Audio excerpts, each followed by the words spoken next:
예, 이곳으로 불러주신 분이 인간이 아니고요, 하나님이십니다. 그래서 여러분이 여기 앉아 계시는 것은 하나님께서 불러주셨다라고 믿으셔야 됩니다.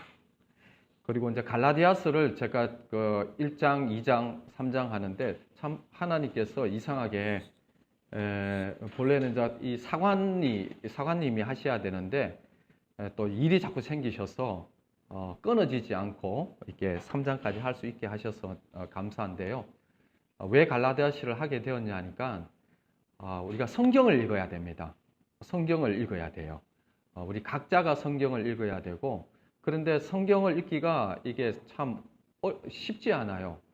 단어들도 생소하고 또 이 성경에 서여진 그 문화적 배경도 다르고 또 언어도 다르고, 이것도 번역된 거거든요. 헬라어에서 신약은. 그러다 보니까 혼자서 성경 읽기가 만만치가 않죠. 그래서 여러분들이 집에 가서라든지 어떻게 계실 때에 아까 보니까 또 이게 그 성경을 오디오로 또 들으시더라고요. 참 좋습니다. 그래서 갈라디아서를 이번에 한번 계속 이렇게 반복해서 한번 들어보시면서요.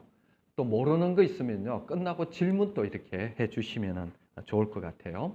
그래서 갈라디아서 1장에서 제가 이제 말씀을 드렸죠. 갈라디아서라는 큰 지역이 있어요. 지금 터키 지역인데요. 터키 그 서쪽 분야 지역인데, 갈라디아서는 도시 이름이 아니고 큰 지역 이름이죠. 경상도 하면 경상도 안에 여러 도시들이 있듯이 큰 지역 이름인데, 그 갈라디아는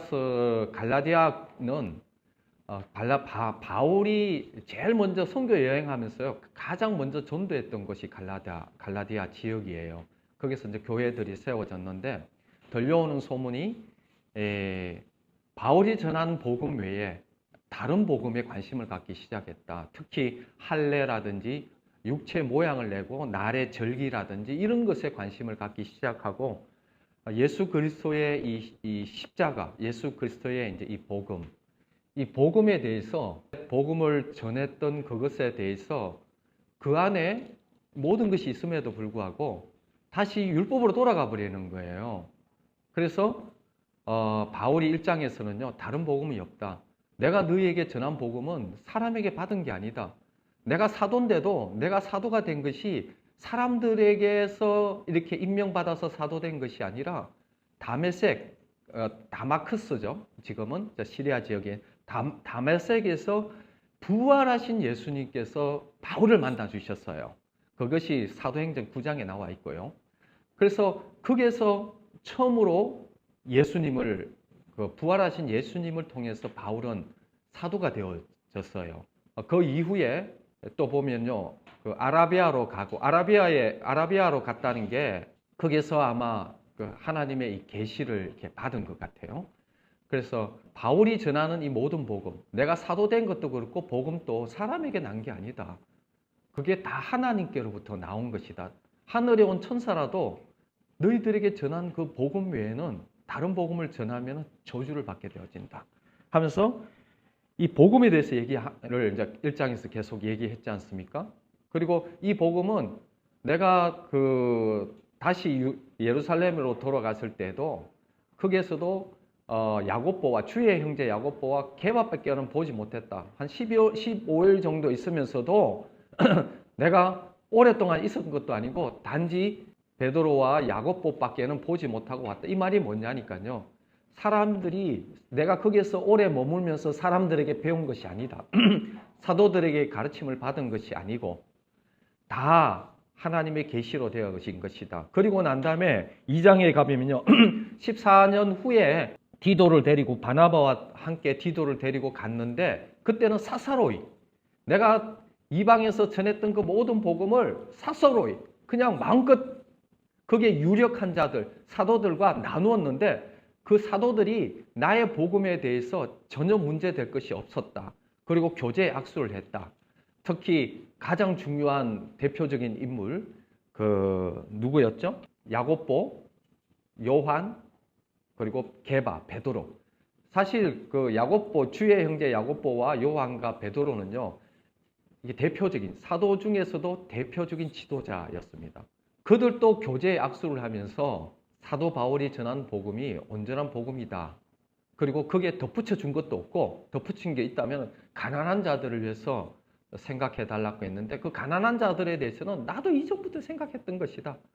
그리고 안디옥에 있을 때 베드로, 게바가 왔는데 음식을 먹다가 갑자기 예루살렘에서 사람이 온다는 소리를 듣고 밥을 먹다가 갑자기 떠나가 버려요. 그러니까 거기에 있던 바나바도 그 자리를 왜냐하니까 유대인들은요, 이 음식 규례라 여러 가지 문화상 이방인들과 같이 이 음식을 같이 먹지 못합니다. 그러다 보니까 그 두려움에 혹시나 이것이 문제될까 싶어서 베드로는 사실 어떤 면에서는요, 어떤 문제될까 싶어서 왜냐하면 아직까지도 율법을 넘어서지 못한 많은 유대 기독교인들이 있었거든요. 그래서 그냥 화목한 마음으로 그냥 그들에게도 문제도 안 되고 여기도 문제가 안 되기 위해서 아마 베드로는 그런 의미에서 그 자리를 피했을 거예요.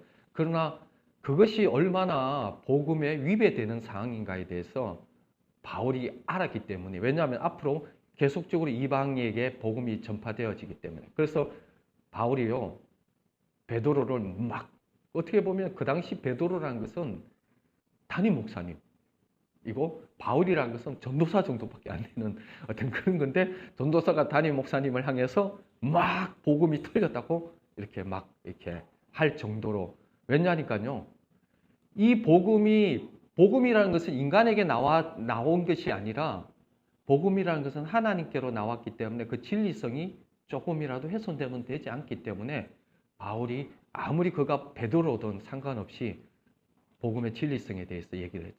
네가 유대인들하고 이방인들하고 같이 이방인같이 밥을 먹고 이제는 네가 유대인같이 그렇게 행동하려고 하느냐?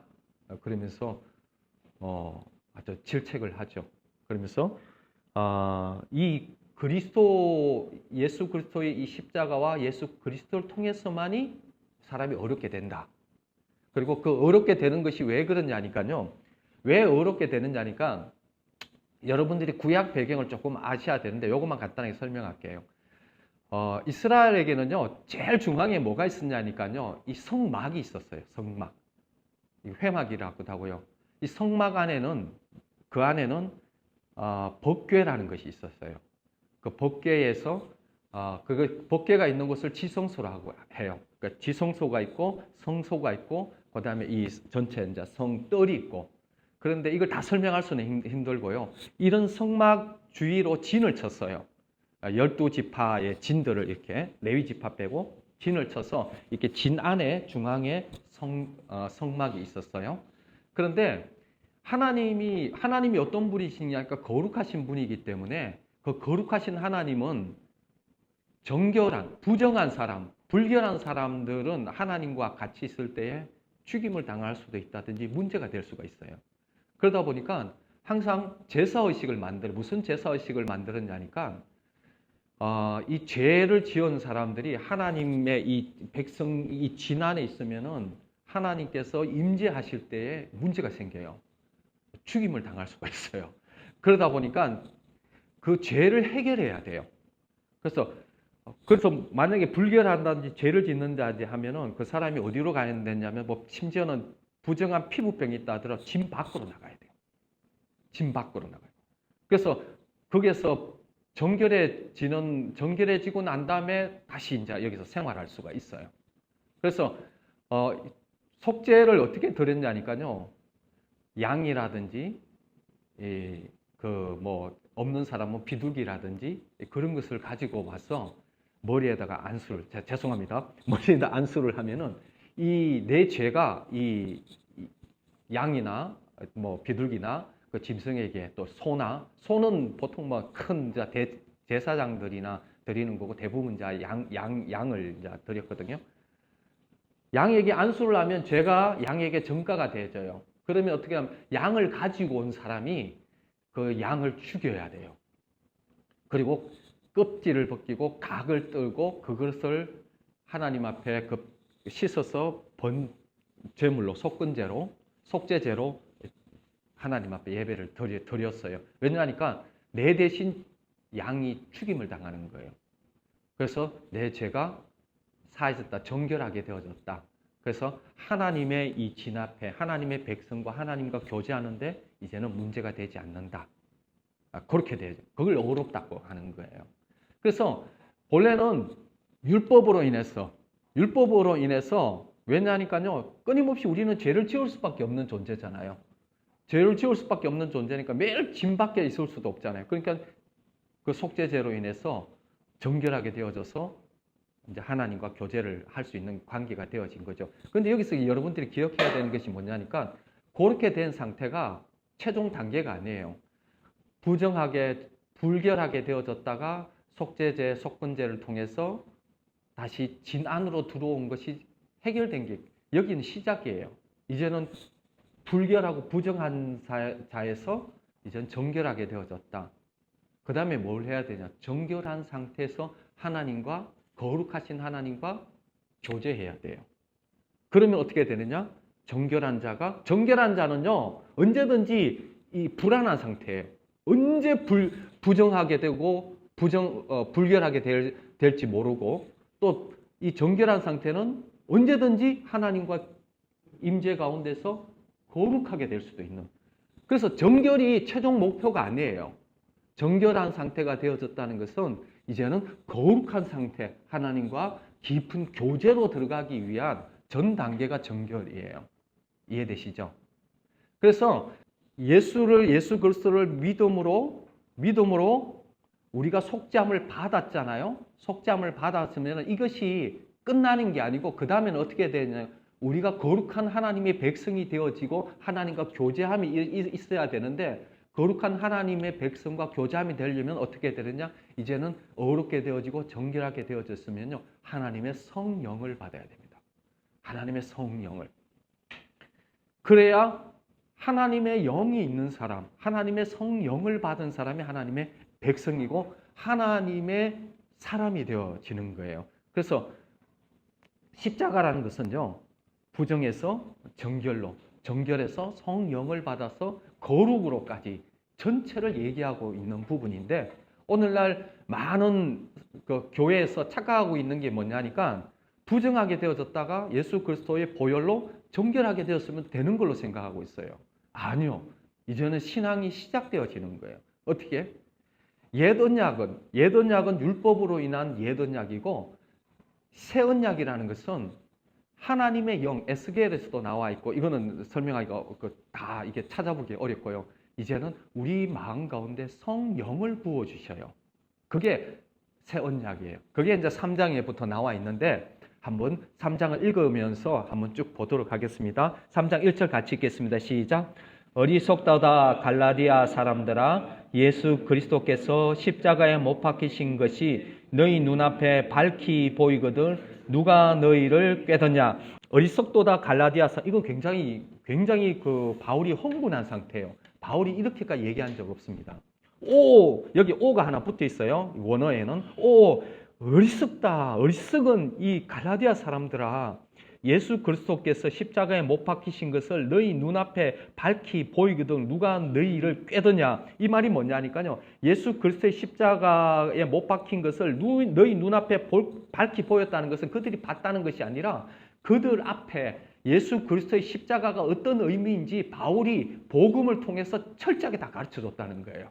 십자가의 의미가 뭔지, 예수 그리스도의 십자가가 뭘 의미하는지, 그 십자가의 의미가, 이 복음의 계시가 너희들에게 충분하게 알 수 있도록 충분하게 다 밝혀졌거늘, 예수 그리스도의 십자가의 의미가 뭔지를 알았거늘 누가 너희들을 꾀더냐. 꿰다는 말이 뭐냐니까요, 너희들 눈이 가리워졌느냐, 마음이 미혹되어졌느냐, 이제 그런 것이거든요. 2절 같이 읽겠습니다. 시작. 내가 너희에게 다만 이것을 알려 하노니 너희가 성령을 받은 것이 율법의 행위로냐 혹은 듣고 믿음으로냐.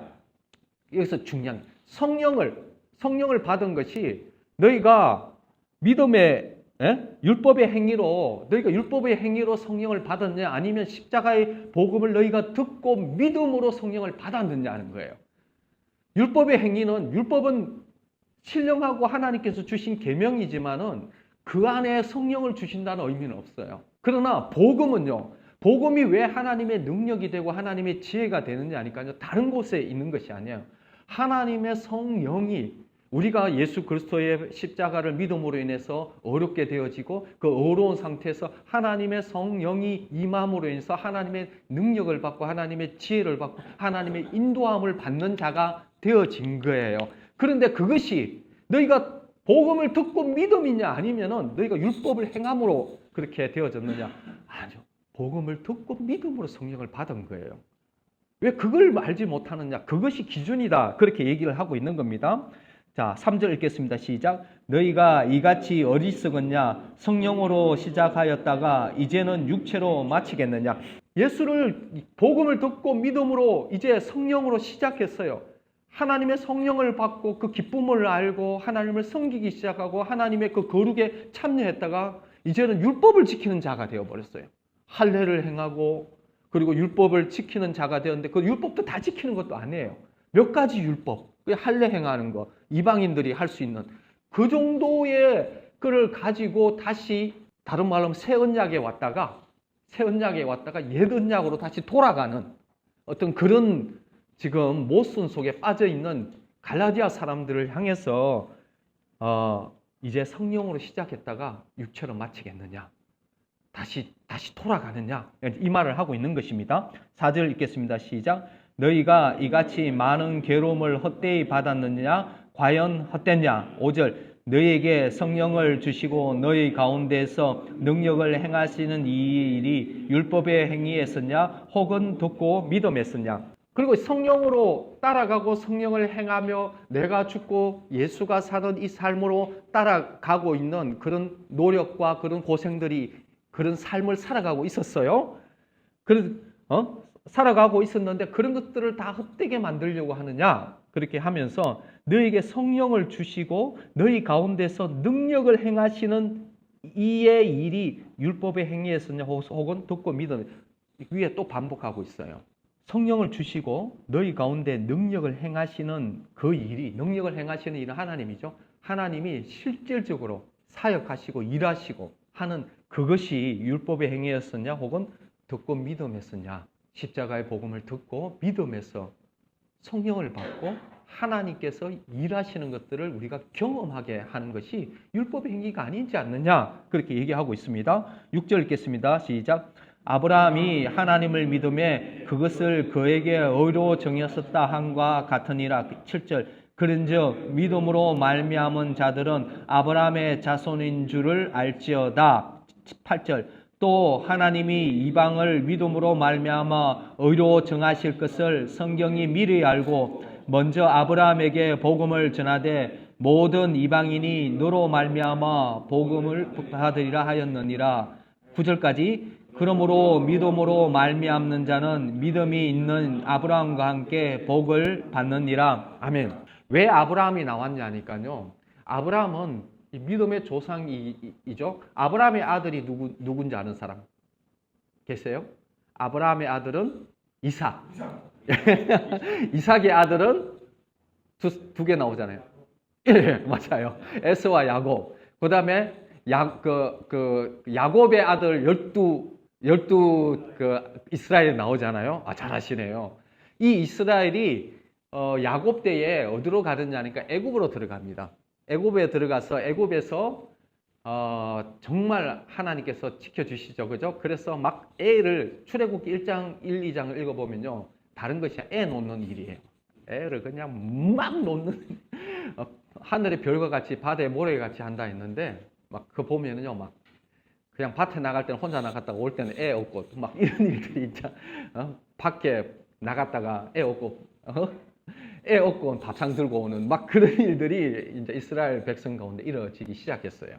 그러면서 애들이 막 무지무지하게 많이 나오면서 그러면서 아브라함 이후에 430년 이후에 모세가 이스라엘 백성들을 애굽에서 나와요.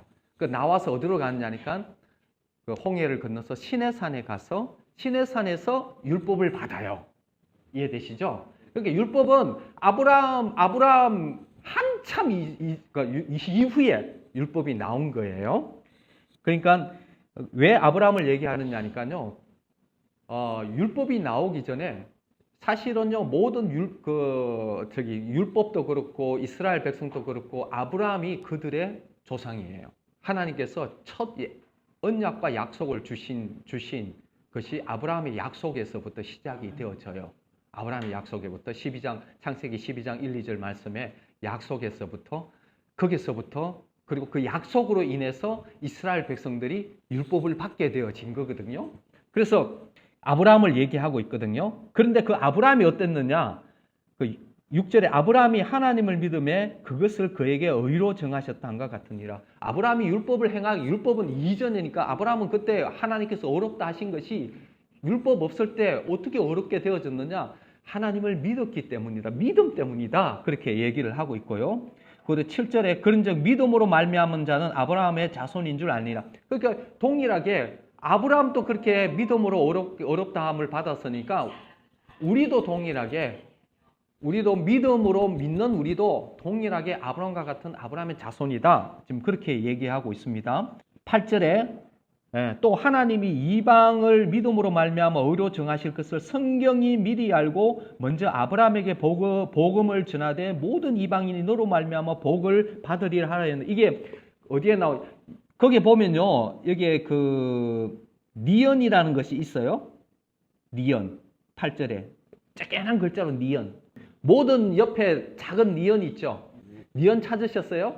예, 빨간 표시해 놓은 거. 모든 바로 위에 니언 있죠. 그 니언은 여 밑에 니언 있죠. 그 밑에 니언을 보세요. 니언을 따라가서 니언하면 이거 관주라 하거든요. 그럼 그게 뭐가 나와 있습니까? 창세기 12장 3절 그렇게 나와 있죠. 그죠? 그래서 여러분들이요, 성경을 읽을 때 이런 것들을 참조하셔야 돼요. 니언 해가지고 뭐 미옴, 비옵, 기역 뭐 이런 게 있거든요. 그것은 구약을 인용한 것, 관주라고 해요. 그래서 그 관주가 구약에 있는 것하고 연결시켜 놓아졌어요. 그래서 이 말이 어디에 있느냐니까 그 창세기 12장 3절에 있는 말씀을 이렇게 인용하고 있다. 그런 말이에요. 그래서 그런 것도 알고 계셔야 돼요. 그러니까 창세기 12장 3절에 하나님의 약속에 이미 아브라함에게 모든 민족이 믿음으로 말미암아 복을 얻는다. 이 말을 아브라함에게 미리 복음을 전해서 그렇게 했다라는 거 지금 얘기하고 있는 겁니다. 그리고 9절에 그러므로 믿음으로 말미암은 자는 믿음이 있는 아브라함과 함께 복을 받느니라. 동일하게 믿음으로 복을 받는다. 그렇게 나와 있습니다. 자, 10절 같이 읽겠습니다. 시작. 무릇 율법 행위에 속한 자들은 저주 아래에 있나니 기록된 바 누구든지 율법책에 기록된 대로 모든 일을 항상 행하지 아니하는 자는 저주 아래에 있는 자라 하였음이라. 뒷끝 있죠. 누구든지 위에 뒷끝 있죠. 뒷끝을 밑에 보세요. 뒷끝은 몇 장 몇 절로 나와 있어요? 예, 신명기 27장 26절에 찾아보면요, 요 말씀이 있어요. 이게 관주라고 해요. 이렇게 연결되어 있는데 이 말을 뒷끝에 누구든지 율법책에 기록된 대로 이 신명기 27장 26절을 인용해서 이렇게 얘기하고 있다라는 거예요. 그래서 율법책이라는 것은 하나만 지켜서 되는 게 아니고 다 지켜야 된다는 거예요. 자, 교통 질서를 하나만 어겨도 어떻게 해요? 법을 행한 거 되는 거예요. 다 지켰어. 근데 하나만 어겼어. 그러면 어떻게 해요? 범법자가 되는 겁니다. 율법이라는 것은 다 지켜야 되는 것이지 하나만 하여튼 그런 의미로 율법에 대해서 얘기하고 있습니다. 그래서 율법을 다 지켜야 되는데 하나라도 못 지키면 어떻게 해요? 저주 아래 있다. 그렇게 하고 11절 같이 읽겠습니다. 시작. 또 하나님 앞에서 아무도 율법으로 말미암아 어렵게 되지 못할 것이 분명하니 이는 의인은 믿음으로 말미암아 살리라 하였음이라. 리얼 있죠. 리얼은 어디에 있습니까? 몇 장 몇 절이에요? 예, 하박국 2장 4절. 예. 하박국 2장 4절을 지금 인용하고 있어요. 인용하고 있는데 의인은 믿음으로 말미암아 살리라 하는데 여기 하나님 앞에서는 율법으로 말미암아 어렵게 되지 못하고 믿음으로 어렵게 된다라는 것을 하박국도 얘기하고 있다. 이제 그렇게 바울이 지금 그 성경을 이렇게 설명하고 있어요. 그리고 12절 읽겠습니다. 시작. 율법은 믿음에서 난 것이 아니니 율법을 행하는 자는 그 가운데 살리라 하였느니라. 미움 있죠, 미움. 미움은 내절에, 내가 뭘까요? 레위기, 18장 5절.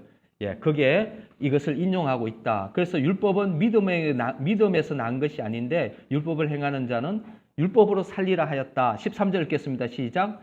그리스도께서 우리를 위하여 저주를 받은 바 되사 율법의 저주에서 우리를 속량하셨으니 기록된 바 나무에 달린 자마다 저주 아래 있는 자라 하였음이라. 그래서 그리스도께서 우리를 위하여 저주를 받은 바 되사 율법의 저주에서 우리를 속량하셨다. 우리 대신 저주를 받으신 거예요. 왜냐하면 양에게 안수할 때 우리의 죄가 양에게 넘어가고 양이 저주를 받아서 죽임을 당하는 거예요. 하나님 앞에서. 그 죄값을 사하는 거죠. 예수님도 동일하게 우리의 죄를 우리의 죄값으로 예수님께서 죽으셨었고 우리를 어떻게 해요? 우리를 정결하게 하신 거예요. 그리고 성령을 주셔서 거룩하게 살도록 인도해 주신 겁니다. 그래서 그것이 여기서 미움 있죠? 미움했죠? 비옵이죠. 비옵은 신명기 21장 23절에 나무에 달린 자마다 저주 아래 있는 자라. 지금 계속 구약을 인용하고 있어요. 인용하고 있으면서 이 말이 내가 지금 이렇게 전하고 있는 말이 내 말이 아니라 성경에서 다 기록되어 있는 말씀이고 성경의 바탕하에서 설명하고 있다. 지금 그렇게 얘기하고 있는 겁니다. 그러면서 14절 읽겠습니다. 시작. 이는 그리스도 예수 안에서 아브라함의 복이 이방인에게 미치게 하고 또 우리로 하여금 믿음으로 말미암아 성령의 약속을 받게 하려 하며. 이게 얼마나 감사한지. 그리스도 예수 안에서 아브라함의 복이 이방인에게, 우리가 이방인이에요? 우리에게 미치게 하고 또 우리로 하여금 믿음으로 말미암아 성령의 약속을 받게 하려 하며.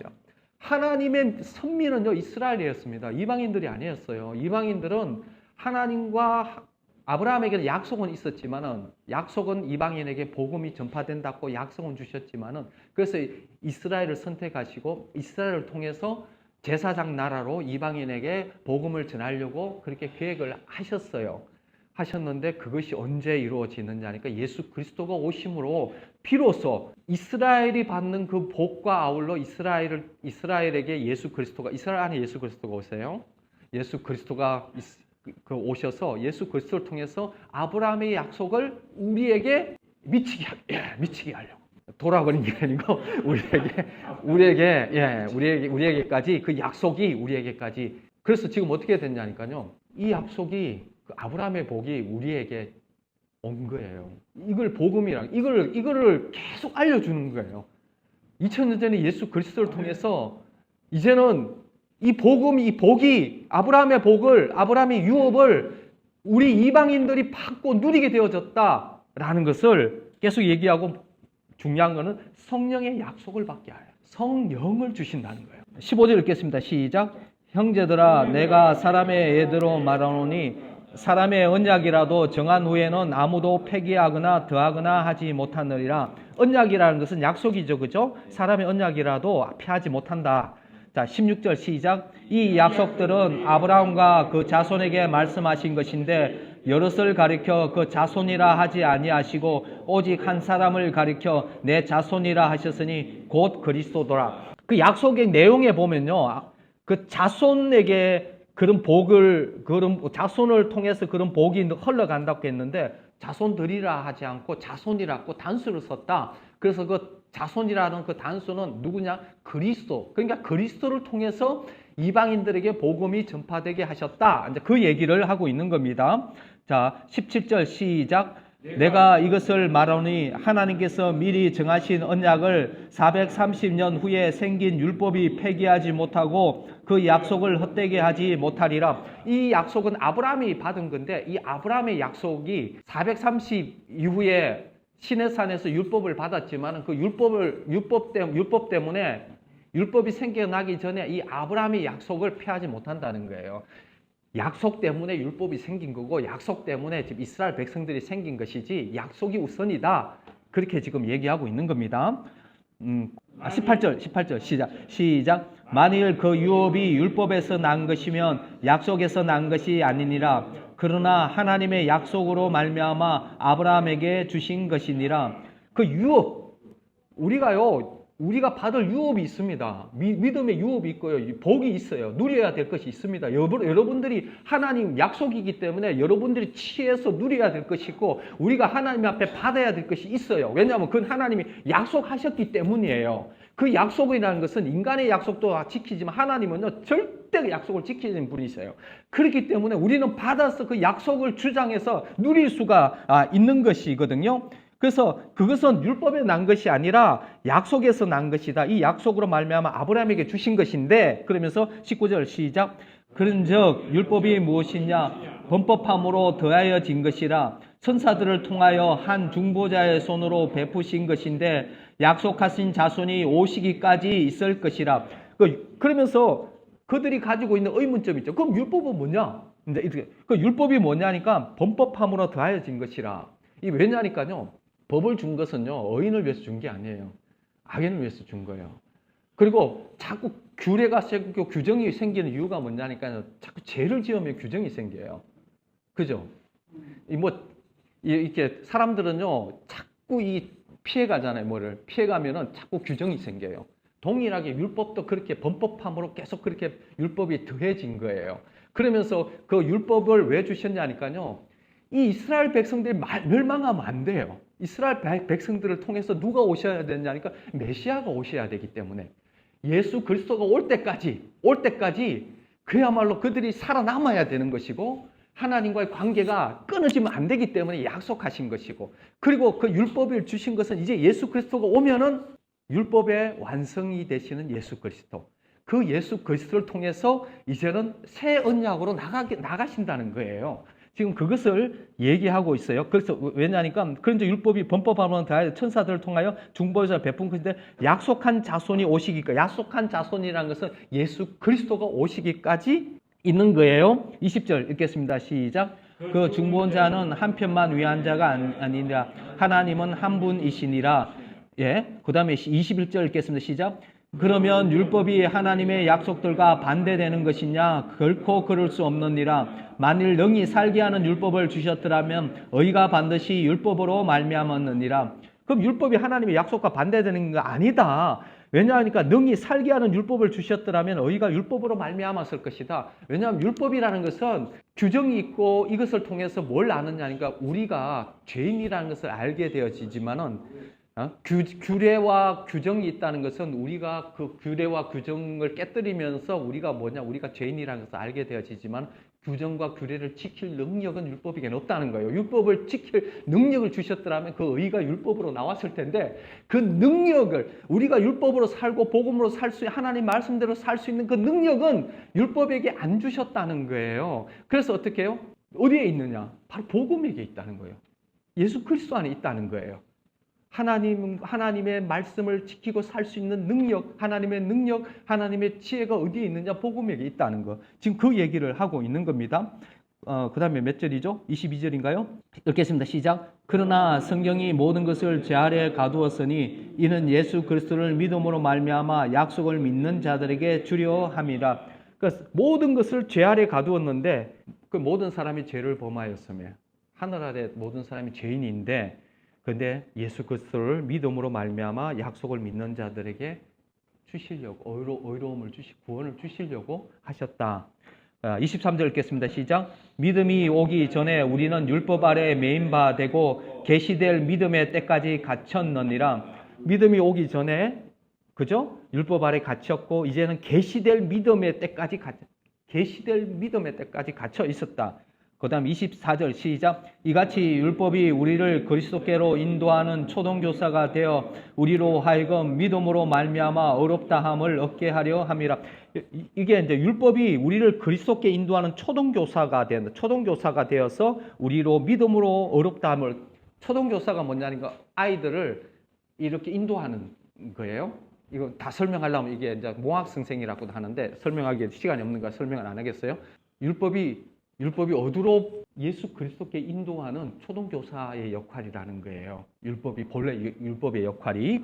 같이 읽겠습니다. 25절 시작. 믿음이 온 후로는 우리가 초등교사 아래에 있지 아니하도다.